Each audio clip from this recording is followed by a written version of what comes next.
Good morning, everyone. Here's your Mormon News Update for March 4th, 2025. First, today we're going to go to WOKV.com, where it says, on Monday, the Supreme Court left in place a Utah State Court decision that overturned the death sentence for Douglas Lovell, a man convicted of murdering a Joyce Yost in 1985 to stop her from testifying against him. The state court determined that Lovell's attorneys for his sentencing in 2015 did not object or sufficiently respond to testimony about his excommunication from the Church of Jesus Christ of Latter-day Saints, the Utah-based faith known widely as the Mormon Church. The lawyer's performance meant jurors could not fairly weigh evidence before they sentenced Lovell to death. A state judge ruled in 2021 that the church did not interfere in Lovell's trial when it laid out ground rules for what local church leaders could say before they testified as character witnesses. Lovell had claimed the witnesses were effectively silenced by the church or never contacted at all by his court-appointed attorney. I found this interesting because it's another instance where we see the church using its lawyers to coach local church leaders about what they can and cannot say in a trial. We hear about this a lot when it comes to SA cases, but not as much when it comes to murder cases. Now let's talk about the cleaning of Mormon church buildings. The church used to pay professionals to clean their church buildings. Then in October of 1998, they issued the following letter to priesthood leaders throughout the church. We are asking church members to assume a greater responsibility for cleaning and caring for church meeting houses. Aaronic priesthood quorums should play a prominent role in fulfilling this responsibility. They may be assisted by young women of corresponding ages. From this service, young people can deepen their reverence and feelings of respect for the house of the Lord. Bishoprics and branch presidencies should enlist their youth to be part of this weekly activity. They may participate in this responsibility as family members, quorums, or classes. Some of the weekly tasks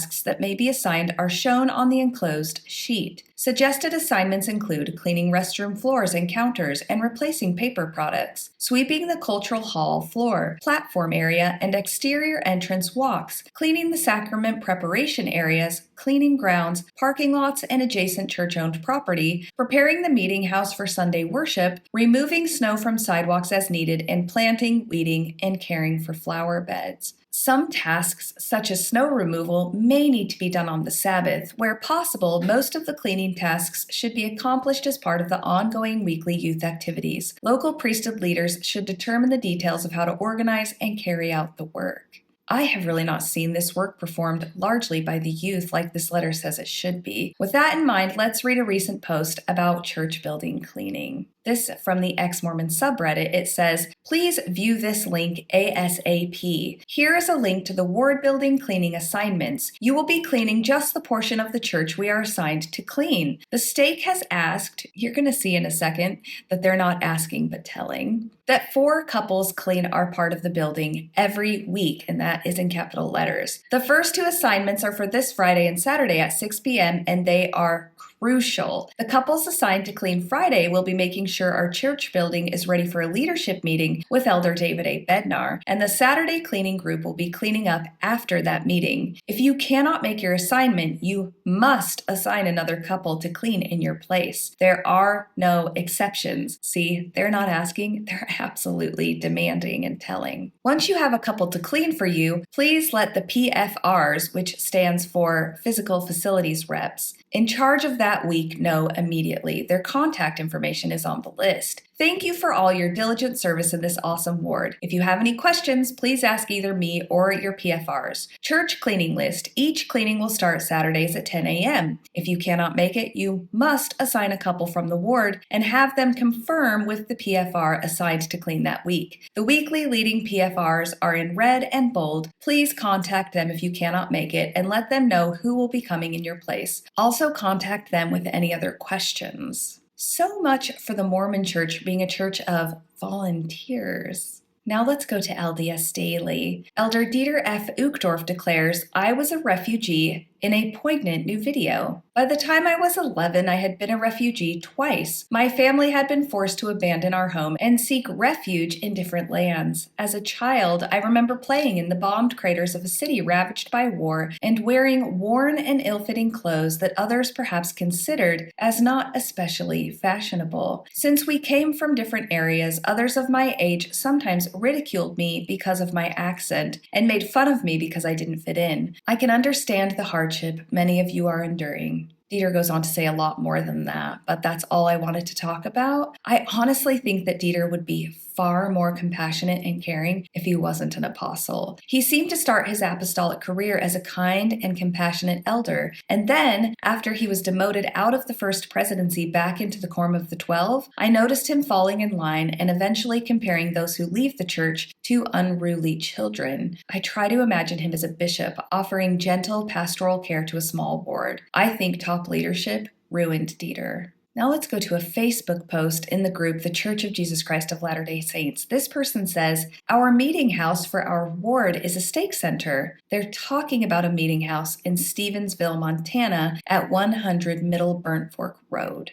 It was very poorly designed for the handicapped. There was little access to the top of the 9-inch curb for those with walkers or other handicap issues. My wife could not attend church because of that, because of issues around old age. I spoke with the stake president about it and he was not very nice. Changes were made that increased the distance to the doors from 30 feet to 120 feet. These changes make it unlikely my wife will ever be able to attend church again, and it breaks our hearts because I won't leave her home alone. Anyone have any suggestions of someone at headquarters that handles handicapped issues? We are praying. I wanted to point this out because it shows how stingy the church is with its billions. Of all the churches in the world, the LDS Church should have the most updated buildings. They don't need to be fancy, but they should at least be accessible. Now let's read a little bit from an article about a pastor couple trying to start a non-LDS church in Provo, Utah. They say, in Provo, appearances can be deceiving. This is a beautiful community, says David Gaskins. Our nickname is Happy Valley. Every lawn is perfect. Every home is immaculate. But that's the wild thing. Happy Valley is a sarcastic nickname because almost nobody is happy here. David and Sarah Gaskins are church planting missionaries in Provo, a town David describes as the heartbeat and hub of the Mormon church. Their system of belief is essentially legalism on steroids, David says. And I personally think that's a really good description of Mormonism. It does come across as very legalistic. Rules, laws, checklists, formulas. When I was still in, I felt a lot of pressure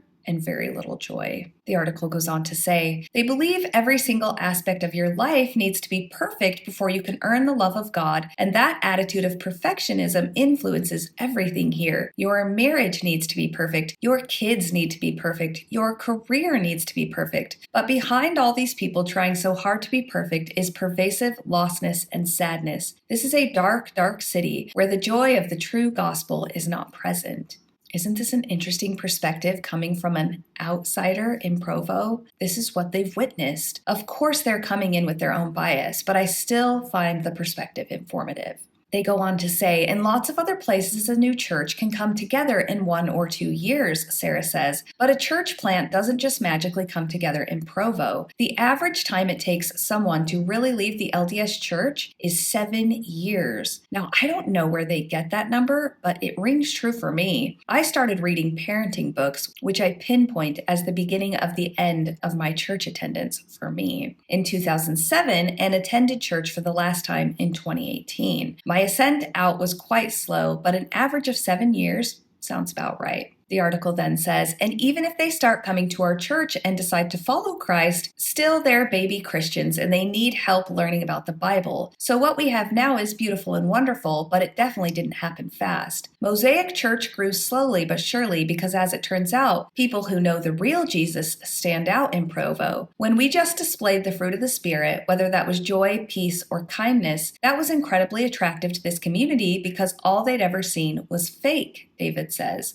That's how Mosaic Church grew to be a congregation that's now made up largely of young Provo residents who made the very costly decision to leave the Mormon Church. When someone leaves the Mormon Church here, it's a really big deal, David says. It's less about leaving a religion and more about leaving a community. And when you walk away from that community, you walk away from everything. We've had people get cut off from their family. We've had people lose their jobs. We've had people get kicked out of school. And if you want to hear more stories about those sorts of things, just listen to Mormon stories. There are many. If I had been raised in a more loving, free, accepting, and inclusive church, I might still be a member of a church. But now I'm happy and fulfilled spending that time with my family and my chosen family. And last up today, let's finish with this information. Look, the most important thing to understand is this. Grooming happens in churches. I repeat, grooming happens in churches. Wherever they are teaching purity rather than consent, you will have SA. Wherever you have men whose authority is granted by God, you will have SA. Youth group, Sunday school, church, religious schools. Young people are taught that their sexuality belongs to God and is to be controlled by the church. Girls are taught their bodies belong to their husbands. Girls are also taught that they are responsible for the actions and thoughts of others. The church does not teach kids how to set and maintain personal boundaries. It teaches them to reinforce the church's boundaries around themselves. That means that when a person of authority, the priest, pastor, or youth pastor, and I want to add bishop, stake president, young men's president, mission president, area 70, violates the person, they have the right to do so. Those boundaries belong to them. The victim becomes the guilty party. Drag queens have never been the problem. Conservative churches, however, would have you looking at the LGBT plus community so you aren't paying attention to the abuses happening in your own churches. And that's your update for today, folks. I absolutely hope you have the day that you deserve.